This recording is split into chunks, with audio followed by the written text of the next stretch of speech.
So this is the Hello Ambassador segment, and apparently there are strong bilateral ties between Indonesia and Hungary involvement in many issues as well as sectors in Indonesia. And for the discussion, it is an honor to have Her Excellency Lilla Karsay, Hungary Ambassador to Indonesia. Madam Ambassador, how are you doing? Good afternoon. Thank you for having me. It's a pleasure to have you. Welcome to the show. Is this your first time at See Today? Exactly. In Yogyakarta, actually, I gave an interview on Friday, but Right. it was a very short. Okay, and this is your first time in the studio, so welcome and thank you very much. So I heard about the involvement of Hungary into Indonesia's toll road project.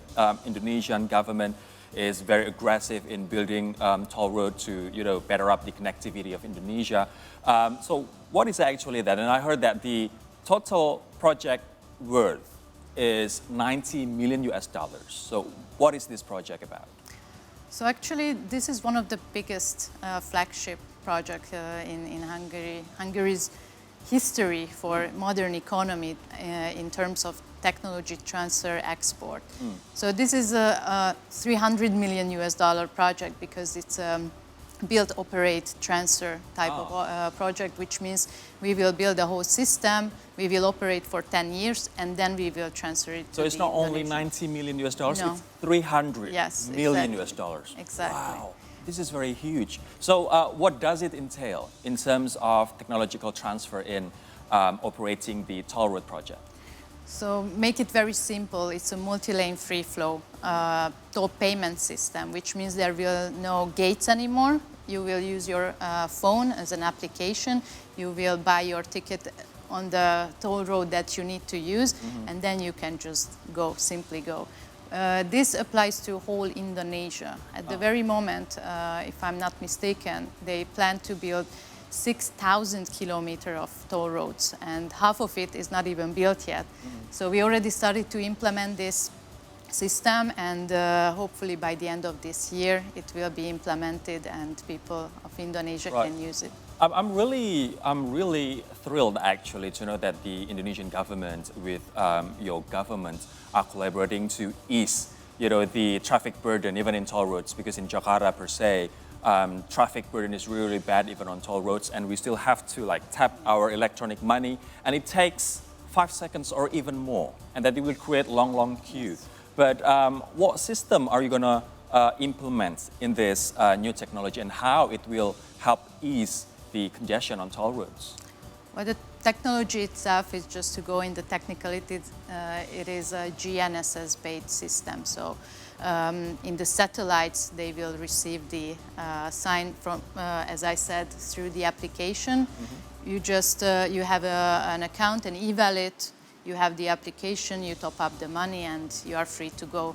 Right. So this is it is a very interesting technology, because in Hungary, when they implemented, within 3 months, they could get back all the investment they had to put to make this whole system. Wow. So I'm very sure that it will be more visible. Yeah. The legislation will be more clear at that time, and for sure it will make much more profit. So you can make the infrastructure development even more effective. Right, and most importantly, it will benefit the people because they don't have to wait, in the long queue to tap the electronic card. So, talking about toll roads, it's not only Java, right? We've got Trans Sumatra, Trans Sulawesi, Trans Kalimantan, even Trans Papua, and there will be a lot more toll roads in Indonesia. Will it all be covered in this project? Yes, since this is a huge project, a lot of investment is needed, then it makes more sense to use only one project, and that is what is rather challenging, to get all the toll operators get on board and accept that this will be like one system, and it is not going to be divided. As you said, you have to buy the card. Sometimes it belongs to different banks or different systems, so it will be under one umbrella system and make it much easier. For sure, it requires a lot of development also from the IT side, the software, and also for the physical infrastructure. Right. So, Madam Ambassador, apart from this project, which is so big, it was 300 million US dollars. What kind of other areas that Indonesia and Hungary are now focusing on a part of this toll road project? Well, since I'm here for 6 years and I was doing business development in the private sector first, then I was head of trade and investment, I can see now that what we are good at, and I can definitely tell that it is rather the technologies. Hungary is a small country. We are only 10 million people. Comparing to Indonesia, I think the size tells a lot. So I don't have any intention to bring here products like physical products. But the technology, what we are naturally good at, for example, water treatment or waste treatment. But beside of that, the IT sector is extremely important to us, like cybersecurity, for example, fintech, and all kind of infrastructure development. So there are many projects, but I'm really curious about the water treatment project, because in Jakarta, water facility is lacking. And it lacks really, severely. We have to rely on what do you call it, like soil water, that we suck it up all the time and it will make the land subside and subside. So what is the technology of that water treatment, and when did it start? We had one big project which was created or financed by a soft loan, which means the Hungarian government gave the grant element, 35% grant element. As a kind of gift, if we make it very simple. Yeah. And the rest is with a very low interest rate kind of loan, which was paid 36 water treatment plants all around in Indonesia, already mostly done? in the rural areas, in Java, Sumatra, Sulawesi, for example. And that gives like for 500,000 Indonesian people clean water every day. Oh. These kind of projects usually try to aim to develop the less developed areas of Indonesia. And I know that here in Jakarta, that's also a very big challenge. However, we have to separate sometimes like who we are working with. This project I was talking about, which was implemented between 2016 to 2019, we were working together with the Ministry of Public Works and Public Housing. Right. Usually when we are talking about cities, that rather belongs to the governments, the governors themselves, and that sometimes a bit more difficult, yes, because we have a lot of competitors. Right. And for sure they need something very rapidly, very fast. I think there are many players in the capital or big cities, but talking about the rural areas, they are the ones that it help the most, yes. Right? And it's really great that you touch on that 36 areas across Indonesia for water facility. So I also learned that recently Hungary and the city of Yogyakarta co-hosted an event called Digital Economy Forum. What is it all about, and how is it going? Well, it's a very sudden event, because in 28th of July I had the honor and I met with the Sultan himself, and we had a very fruitful meeting for more than 1.5 hours. And we were mostly talking about those areas that Hungary can have bilaterally with the Yogyakarta special region. And one of was, of course, the digitalization, as digital economy is also like a very hot topic nowadays because of the G20, and anyways, it's something that very rapidly growing sector. So we were just discussing let's do actually something, not just talk about it. And the business forum was a very great way to do that.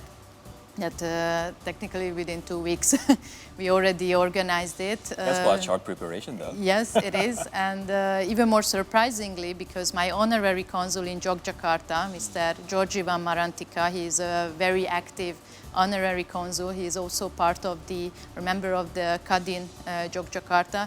He was the one who could make it possible, inviting all the not just the business, but the academic from the university participants as well. So it created a very interesting conversation. Yeah, yeah. It's really great that we had such an event that is so supportive towards Indonesia's G20 presidency. And as you may know, that in November, Indonesia is hosting G20 summit in Bali. But, out of your personal or professional point of view, how do you see Indonesia's G20 presidency, and what kind of breakthrough will it create?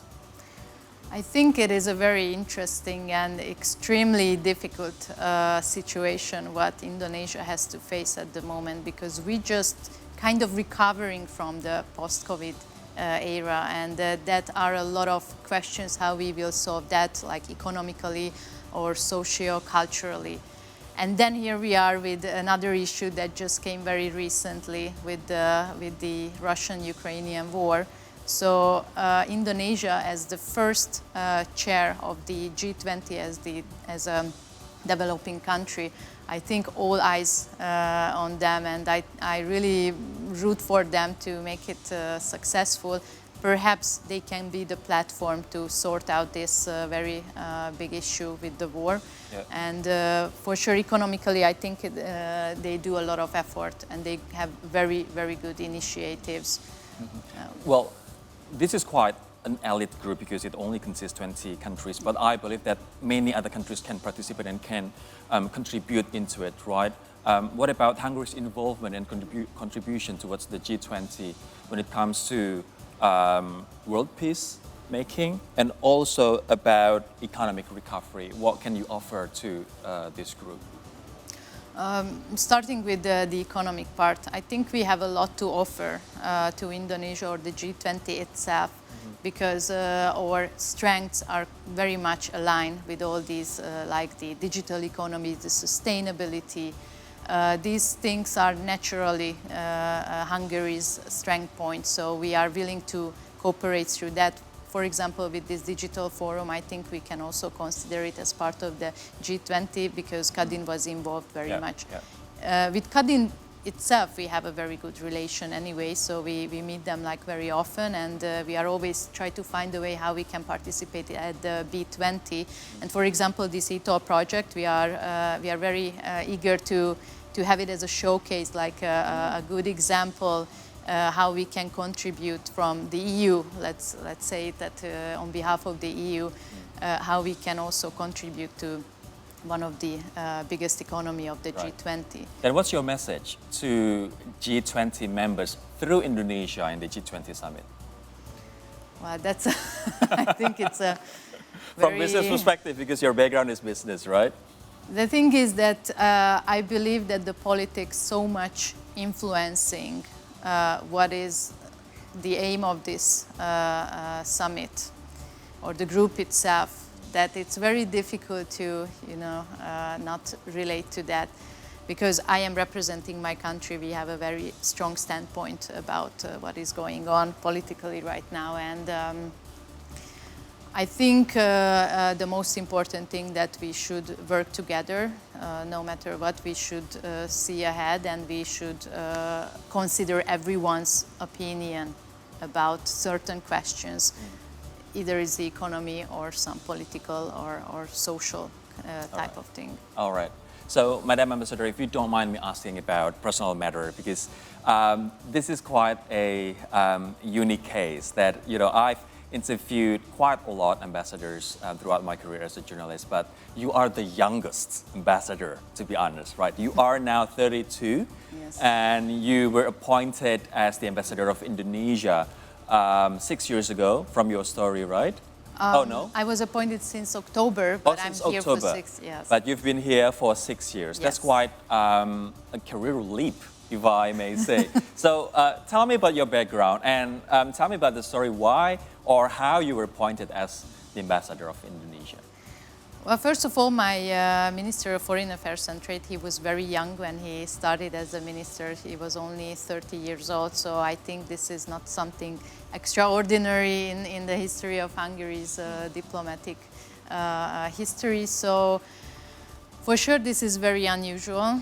If I may be honest, I came from the private sector. I was doing business development. I was the chief executive director for the Hungarian National Trading House Office, which is the Kadin version of Hungary. Exactly, it's rather ITPC. It's an export promotion agency. Right.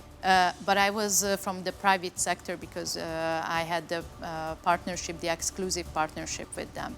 So I already had like hundreds of Hungarian companies in my portfolio that I had to sell their products or their services in Indonesia. So by that I could learn a lot about the market. However, I still have the feeling I'm just scratching the surface with that. And after 4 years, I became head of trade and investment at the embassy. It was quite similar. Head of trade of investment of Hungary towards Indonesia. Yes, Okay. yes, at the embassy. So by that, it's a very, very different role, even though I still have to represent these companies, but from a diplomatic level, I think it was much easier because so many doors can be opened by being a diplomat. The Indonesian government and the private sector as well are extremely welcoming, and I'm very happy to be here. So it's more enjoyable to be an ambassador than an executive. It is, exactly. It's, as an ambassador, that's another whole new level. So my appointment itself, I am not a career diplomat. Even though I'm here for a long time, I am a political appointee. So to be an ambassador, you also need the trust from your government. Yeah. And it is also important to have the experience from the market itself or the country itself. So you were appointed in October, so it's been Yes. your, what, like almost a year tenure as the Yes. ambassador. All right then, so last question for you. What is your hope and what is your ambition during your tenure as the Hungarian ambassador towards Indonesia to see more close collaboration and cooperation between the two countries? Well, because I was rather trade-focused until now, I also need to diversify my work here, and I really try to work on the people-to-people connections. Right now, Hungary gives 100 scholarship, higher-level education scholarship to Indonesian students every year, which means that by now we have so many alumni that I really would like to use as the link or the bridge between the two countries. These students learned a lot in Hungary, they know about our culture, and when they return home, they can be, I just call them my deputy ambassadors, because they are the ones who spread the word about who we are, what we are doing here. And they open the doors for you and for your country, right? Definitely. We even have alumni who are working at the presidential office, so there they can get very far. For sure, education is very important, but beside of that, culture is also extremely important to me, that I really would like to show Indonesian people what we can offer.